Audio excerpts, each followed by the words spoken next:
ভাই রে ভাই, একটা গা চুলকানি বা পিঠ চুলকানি একটা মানুষের ঘুম হারাম করে দিতে পারে, তা আমি কখনো জানতাম না।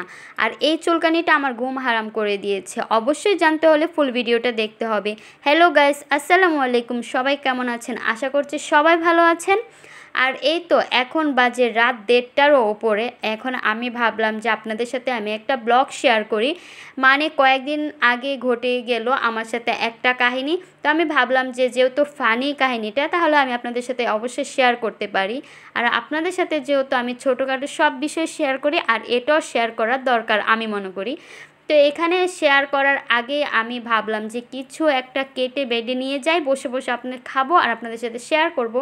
তো এখানে আমি একটা পেয়ারা কেটে নিচ্ছি। চাকুটা খুঁজলাম কিন্তু পেলাম না, তারপর আমি বটি দিয়ে কেটে নিয়ে যাচ্ছি বেডের উপর। এখনই আমি আপনাদের সাথে শেয়ার করছি, ওয়েট করেন একটু। তো এখানে আমি একটু আয়নাতেও একটু ভিডিও করছি।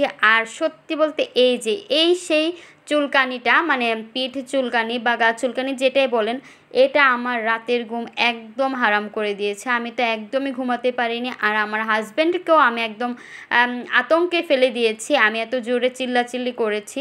এখন তো শুনতে সবাই পাচ্ছেন যে রাসেলস ভাইপার একটা সাপের কাহিনী। এখন ছোট বড় সবার মুখেই এই রাসেলস ভাইপারের কথা শোনা যায়। তো এটা আমার সাথেও এমন একটা কিছু হয়েছে। তো এখন তো কথায় আছে না যে বনের বাঘে খায় না, মনের বাঘেই খায়। আর এটা নিয়ে হলো আমার কাহিনী। আমি এত ভয় পেলাম।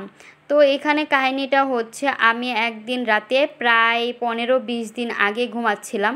যেহেতু আমার মেয়ে রাত্রেবেলা অনেক পানি খায়, দেখেন আমি বেডের সাইডে এক পানির বোতল রেখেছি। যেহেতু বিছানায় রাখলে এটা পড়ে যেতে পারে, তাই আমি বেডের নিচেই রাখি।